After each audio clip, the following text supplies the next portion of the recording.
Welcome to our special feature, Kojak 1973 Cast, Then and Now.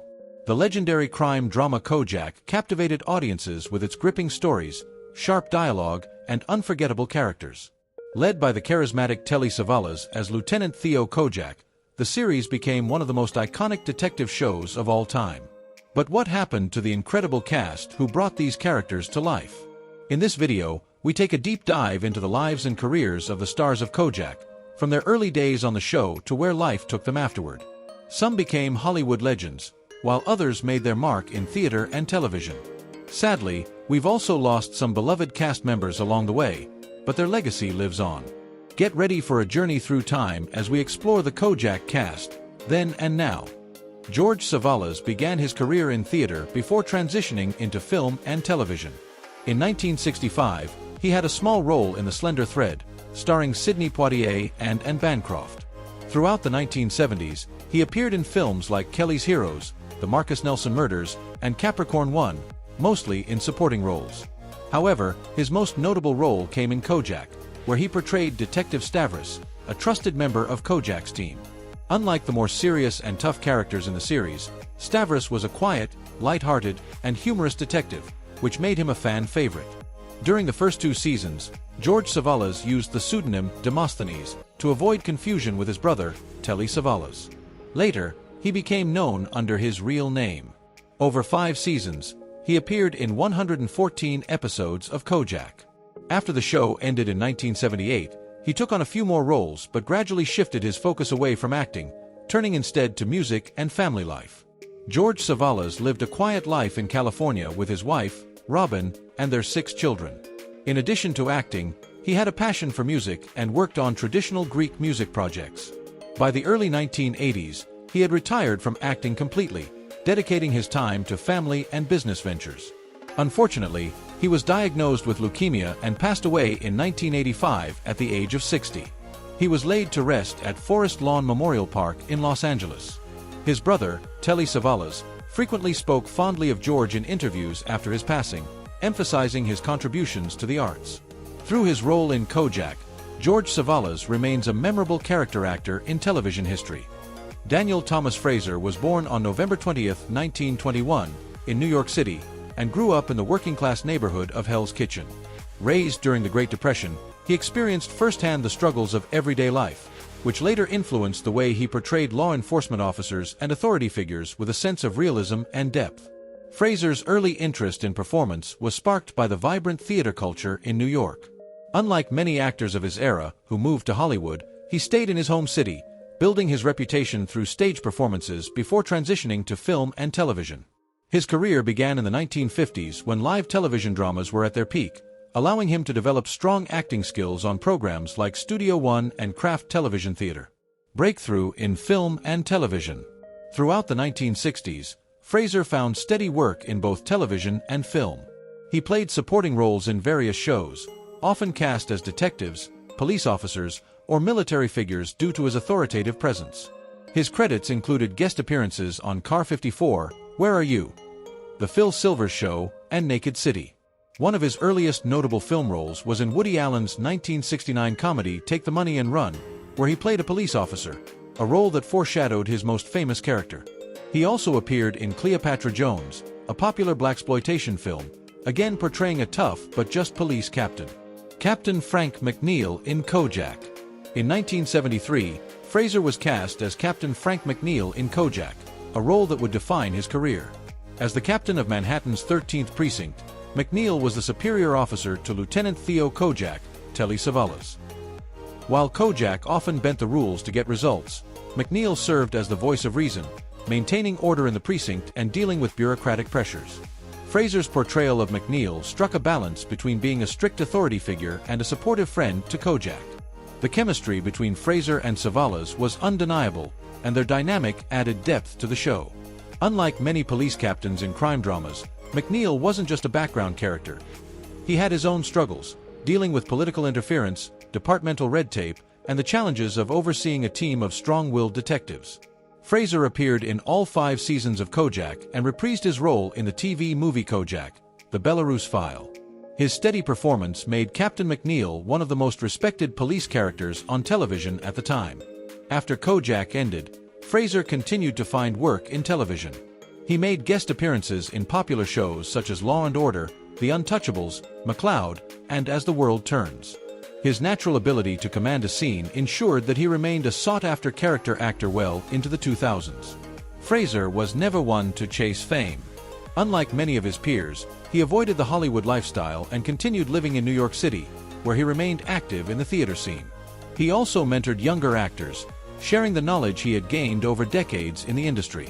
Dan Fraser was married and had children, though he kept his personal life out of the public eye. He was known for his humility, often stating in interviews that he was just grateful to work steadily as an actor. On December 16, 2011, Fraser passed away at the age of 90 due to cardiac arrest. He was one of the last surviving main cast members of Kojak. His contributions to television, particularly his role as Captain McNeil, continue to be remembered by crime drama enthusiasts and classic TV fans. Fraser's legacy lies in his ability to bring authenticity and warmth to the often rigid role of a police captain. His work in Kojak remains a gold standard for actors playing law enforcement figures, proving that even supporting characters can leave a lasting impact. Kevin Patrick Dobson was born on March 18, 1943, in Jackson Heights, Queens, New York. He was raised in a working-class Irish-American family and developed a strong work ethic early in life. Before becoming an actor, he worked as a trainman and conductor for the Long Island Railroad. It was during this time that he decided to pursue acting, attending auditions while supporting himself with his railroad job. Dobson's determination eventually paid off. He started his acting career in the late 1960s, appearing in small roles on television shows such as The Mod Squad and Ironside. Though he initially struggled to land significant roles, his persistence and natural charisma caught the attention of casting directors. Breakthrough role as Detective Bobby Crocker in Kojak. Dobson's big break came in 1973 when he was cast as Detective Bobby Crocker in the crime drama Kojak. As the young, ambitious detective under Lieutenant Theo Kojak, Telly Savalas, Crocker quickly became one of the most beloved characters on the show. Detective Crocker was portrayed as loyal, intelligent, and brave, always eager to prove himself to Kojak. Over the course of Kojak's 5-season run, Crocker grew from a relatively inexperienced officer to a confident detective, thanks to Kojak's mentorship. His interactions with Savalas added a dynamic layer to the series, as their relationship evolved from a mentor-student dynamic to one of mutual respect. Dobson later reflected on Kojak as the defining experience of his career. Working alongside Telly Savalas, he gained valuable insights into the industry and honed his craft as an actor. Even decades later, fans of the show remember him as the dedicated, hard-working detective who embodied the next generation of law enforcement. After Kojak ended, Dobson continued his television career with great success. In 1982, he was cast as Mac Mackenzie in Knots Landing, a popular primetime soap opera and spin-off of Dallas. As Mac, he played a passionate lawyer who fought against corruption while navigating his marriage to Karen Fairgate, played by Michelle Lee. His performance on Knots Landing earned him widespread acclaim, making him a household name beyond his work on Kojak. He remained on the show for over a decade, appearing in 291 episodes until its conclusion in 1993. Throughout the 1990s and 2000s, Dobson continued to work in television, taking roles in F/X, the series, One Life to Live, The Bold and the Beautiful, and House of Lies. He also reunited with his Kojak castmates for various TV movies and special appearances. Dobson was deeply involved in charitable work, particularly with veterans organizations. Having served in the U.S. Army, he was passionate about supporting military families and often participated in veteran-related events. He was married to Susan Dobson for over 50 years, and together they had 3 children. Despite his success in Hollywood, Dobson remained humble, frequently expressing gratitude for the opportunities he had in his career. On September 6, 2020, Kevin Dobson passed away at the age of 77 due to complications from an autoimmune disorder. His death was a significant loss to the television industry, as he was not only a talented actor but also a kind and respected figure among his colleagues. Mark Russell was born on August 23, 1932, in Buffalo, New York. Growing up in a blue-collar neighborhood, he was exposed to a wide range of political and social perspectives that would later influence his comedy. He attended Canisius High School before enlisting in the U.S. Marine Corps. After his military service, Russell began performing stand-up comedy in local clubs, developing a unique style that combined humor with political satire. Unlike most comedians of his time, who focused on observational humor or personal anecdotes, Russell specialized in topical comedy, using current events as his primary material. Russell's big break came in the early 1960s when he started performing at the Shoreham Hotel in Washington, D.C. His act quickly gained attention from politicians, journalists, and entertainers, who appreciated his sharp and witty commentary on American politics. By the 1970s, he had become a well-known figure in political satire, frequently appearing on television. He became a household name thanks to the Mark Russell comedy specials, which aired on PBS from 1975 to 2004. In these specials, he delivered monologues about current political events while accompanying himself on the piano. Unlike many satirists, Russell was known for his bipartisan approach. He made fun of both Democrats and Republicans equally, often using direct quotes from politicians to highlight the absurdity of politics. His quick wit and ability to craft jokes on the spot made him a favorite among audiences of all political affiliations. Russell's influence on American comedy was significant. While comedians like Johnny Carson and David Letterman incorporated political jokes into their routines, Russell was one of the first stand-up comedians to dedicate his entire act to political humor. His work paved the way for modern satirists such as Jon Stewart, Stephen Colbert, and John Oliver. His style was unique in that he never relied on vulgarity or personal attacks. Instead, he focused on exposing contradictions and hypocrisy in politics through clever wordplay and musical comedy. Even after retiring from television in 2004, Russell continued performing live, giving his last public performance in 2016. He remained an active observer of politics until his later years, often commenting on current events through interviews and op-eds.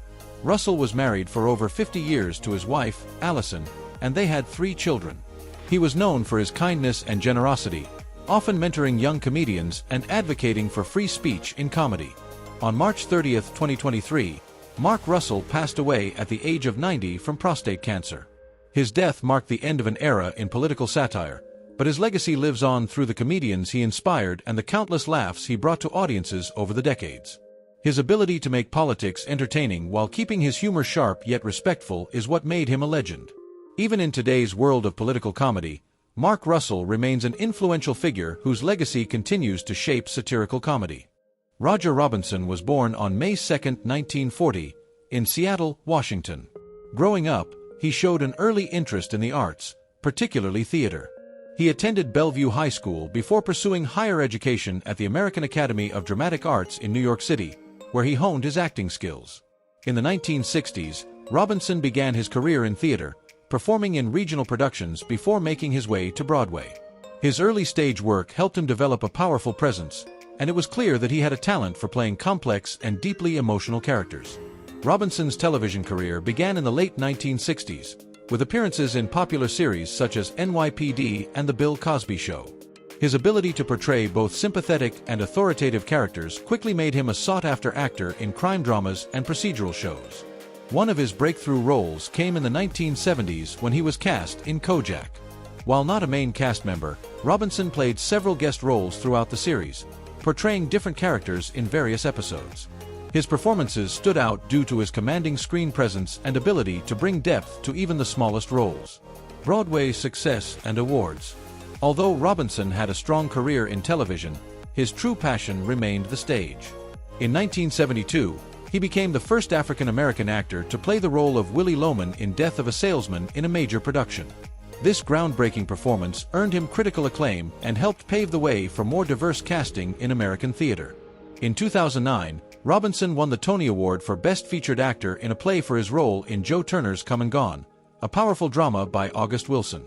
This achievement made him one of the most respected stage actors of his generation. Even as he aged, Robinson remained active in both television and film. He made guest appearances in Law and Order, How to Get Away with Murder, and Elementary. He also had roles in films like Brother to Brother and American Gangster, where he delivered memorable performances. Robinson passed away on September 26, 2018, at the age of 78 due to complications from heart disease. His legacy lives on through his groundbreaking work in theater and his memorable roles in film and television. Richard Tiffany Gere was born on August 31, 1949, in Philadelphia, Pennsylvania. Raised in a middle-class family in Syracuse, New York, Gere excelled in music and athletics as a child. He attended the University of Massachusetts Amherst on a gymnastics scholarship, majoring in philosophy. However, he left college after 2 years to pursue a career in acting. Gere started his acting career in the early 1970s, performing in regional theater productions and off-Broadway plays. He gained attention for his role in Grease on Broadway, which helped him transition to television and film. In 1976, Gere made a guest appearance in Kojak as Gino Papas in the episode Night of the Piraeus. Although it was a minor role, it was one of his earliest television appearances and showcased his potential as a leading man. Gere's big break came in 1977 with Looking for Mr. Goodbar, in which he played a charming but dangerous drifter. He solidified his status as a Hollywood star with American Gigolo, where he portrayed a high-class male escort. The film, along with his stylish on-screen persona, made him a sex symbol of the era. His role in An Officer and a Gentleman, opposite Deborah Winger, was another major success, earning him a Golden Globe nomination. This was followed by iconic performances in Pretty Woman, Primal Fear, Runaway Bride, and Chicago, for which he won a Golden Globe. Even as he aged, Gere continued to take on significant roles in films such as Arbitrage and Norman, 2016. Beyond acting, he became known for his activism, particularly his advocacy for human rights in Tibet. Despite his brief appearance in Kojak, Richard Gere's career trajectory skyrocketed, making him one of the most respected and enduring actors in Hollywood. Aristotelis Telly Savalas was born on January 21, 1922, in Garden City, New York, to Greek immigrant parents. The second of 5 siblings, Telly worked various odd jobs in his youth, including selling newspapers and shining shoes, to help support his family. When he started school, he spoke only Greek but quickly learned English. After graduating from Suanhaka High School in 1940, he served in the U.S. Army during World War II, reaching the rank of sergeant. Following the war, he attended Columbia University, earning a degree in psychology and beginning postgraduate studies. Savalas' entertainment career began in the 1950s with radio and television productions. His breakthrough came in 1962 with Birdman of Alcatraz, where his performance earned him an Academy Award nomination for Best Supporting Actor. In 1969, he played the iconic villain Ernst Stavro Blofeld in the James Bond film On Her Majesty's Secret Service, further establishing his international fame. However, his most legendary role was as Lieutenant Theo Kojak in the CBS crime drama Kojak, 1973 to 1978. The show, which focused on Kojak's relentless fight against crime in New York City, made Savalas a television icon. His character became famous for his tough personality, sharp intellect, and signature catchphrase, "Who loves ya, baby?" The lollipop Kojak often had in his mouth was a real-life reflection of Savalas' attempt to quit smoking. His performance won him an Emmy and 2 Golden Globe Awards. Savalas was married 3 times and had 6 children. His first marriage, to Catherine Nicolaides in 1948, produced a daughter, Christina. In 1960, he married Marilyn Gardner, with whom he had 2 more daughters, Penelope and Candace. His third marriage, to Julie Hovland in 1984, resulted in 2 more children, Christian and Ariana. Additionally, he had a son, Nicholas, from his relationship with Sally Adams, whom he met while filming On Her Majesty's Secret Service. In 1993, Savalas was diagnosed with bladder and prostate cancer.